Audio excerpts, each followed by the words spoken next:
Sebelum Rasulullah Shallallahu Alaihi Wasallam diutus menjadi nabi dan rasul, bangsa Arab sejatinya telah mengenal kepercayaan akan adanya zat yang memberi kekuatan.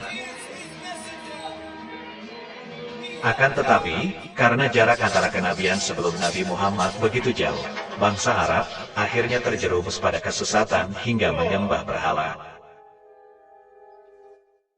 Walaupun ada agama lainnya yang dianut bangsa Arab saat itu, yakni Majusi, Yahudi, Nasrani, dan Sabiah, tetapi Abdul Muthalib datuk dari Nabi Muhammad tetap mempertahankan agama Ibrahim yang lurus.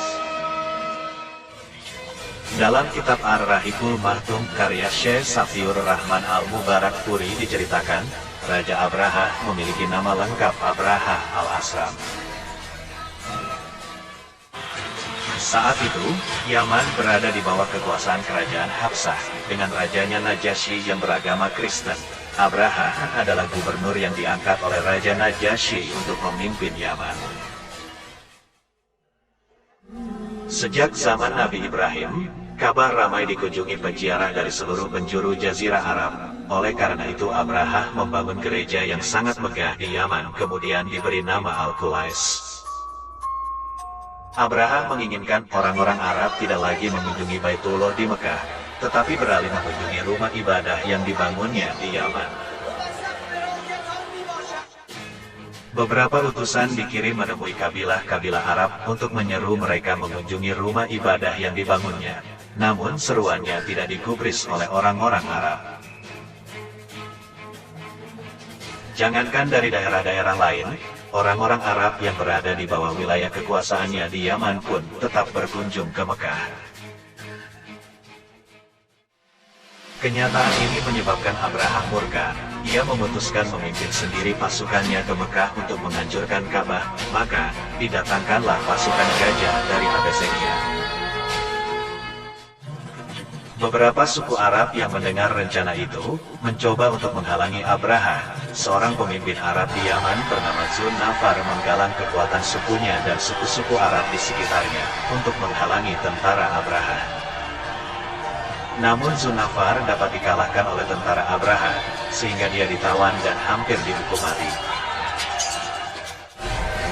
Pasukan Abraha meneruskan perjalanannya sampai di negeri Qatsam. Di negeri itu, Abraha mendapat perlawanan dari Nufail ibn Habib al-Qatsami, yang memimpin beberapa kabilah, tetapi perlawanan Nufail pun dapat dipatahkan oleh Abraha. Nufail kemudian diampuni oleh Abraha dengan imbalan bersedia menjadi penunjuk jalan sampai Taif. Sampai di Taif, tentara Abraha tidak mendapatkan perlawanan dari penduduk setempat. Mereka hanya mengharap Abraha tidak menghancurkan berhala yang mereka puja di Taif. Pemimpin mereka yang bernama Mas'ud ibn Mu'atib bersama beberapa pemuka suku Sakif yang lain datang menyambut Abraha dan menyatakan ketundukan mereka, bahkan bersedia menunjukkan jalan ke Mekah. Lalu Abu Rugal dipilih sebagai penunjuk jalan bagi Abraha menuju Mekah. Namun, sampai suatu tempat bernama Mugamis, Abu Rugal menemui ajalnya. Dari Mugamis, Abraha mengutus sebagian pasukannya yang dipimpin Aswad ibn Mahmud menuju kota Mekah. Di Tihama, Aswad dan pasukannya merampas harta penduduk, termasuk 200 ekor onta milik Abdul Muthalib. Melihat perampasan itu, beberapa pemuka Quraisy bertekad untuk berperang melawan tentara Abraha. Tetapi mengetahui kekuatan tidak imbang, mereka mengurungkan niat untuk berperang. Setelah itu, Abraha mengutus Hanata al-Himyari ke Mekah untuk berunding dengan orang yang paling terhormat di kalangan Quraisy, sekaligus untuk menyampaikan bahwa ia datang tidak untuk memerangi bangsa Quraisy, terkecuali jika mereka menghalangi usaha mereka dari menghancurkan Baitullah.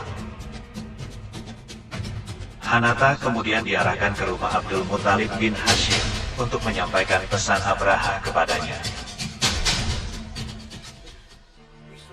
Setelah menerima pesan, Abdul Muthalib pun menjawab, "Demi Allah, kami tidak berkeinginan untuk memerangi Abraha. Lagi pula, kami tidak memiliki kemampuan untuk itu. Ini adalah rumah Allah yang disucikan dan rumah kekasihnya, yaitu Ibrahim. Karena itu, jika Allah menjaganya dari penghancuran, maka sudah sepantasnya. Dan jika Allah membiarkan rumahnya dihancurkan Abraha, maka demi Allah, kami tidak memiliki kemampuan untuk mempertahankannya. Setelah mendengar jawaban Abdul Muthalib, Hanata mengajak Abdul Muthalib untuk menemui Abraha. Abdul Muthalib datang bersama beberapa pembesar Arab lainnya. Para pembesar ini menawarkan sepertiga harta Tihamah pada Abraha dengan syarat Ka'bah tidak dihancurkan, tetapi Abraha menolaknya. Kepada Abraha, Abdul Muthalib mengatakan, sesungguhnya keperluanku adalah meminta agar raja berkenan mengembalikan 200 unta milikku yang telah dijarah. Abraha terkejut mendengarnya. Lalu ia berkata sambil meremehkan, apakah kau hanya berbicara kepadaku tentang 200 untamu yang dirampas, dan mengabaikan rumah suci agamamu, dan agama nenek moyangmu, padahal kedatanganku untuk merobohkannya, dan kau tidak berbicara tentang itu kepadaku. Abdul Muthalib pun menjawab, sesungguhnya aku adalah pemilik unta itu, dan sesungguhnya untuk Baitullah, pemiliknya lah yang akan mempertahankannya.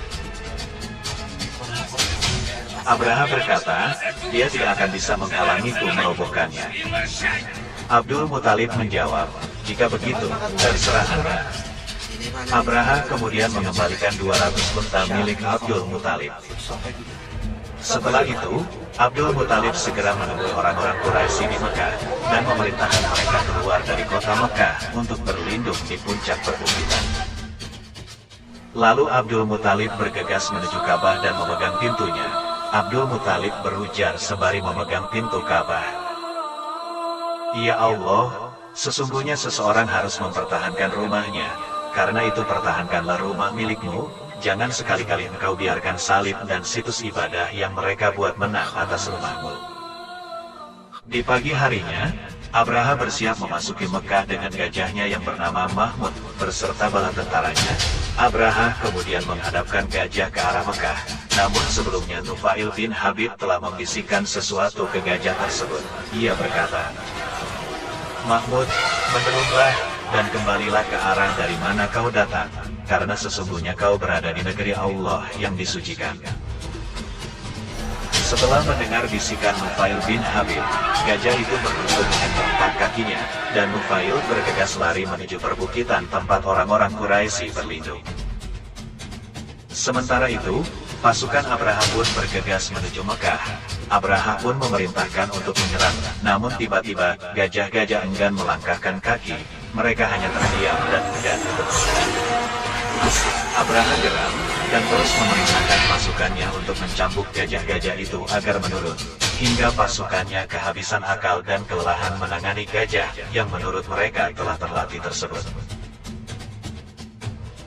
Dalam kondisi seperti itu, terjadilah peristiwa dahsyat yang diabadikan dalam Al-Quran Surat Al-Fil. Bismillahirrahmanirrahim. Alam tara kaifa fa'ala rabbuka bi ashabil fil. Alam yaj'al kaydahum fi tadlil. Wa arsala 'alayhim tayran ababil. ترميهم بحجارة من سجيل فجعلهم كعصف مأكول. Kemudian Allah Ta'ala mengirim sekelompok burung dari arah laut. Setiap burung membawa 3 buah batu, 1 di paruhnya dan 2 di kakinya. Besar batu itu kurang lebih sebesar kacang. Tiada seorang pun yang selamat terkena batu itu.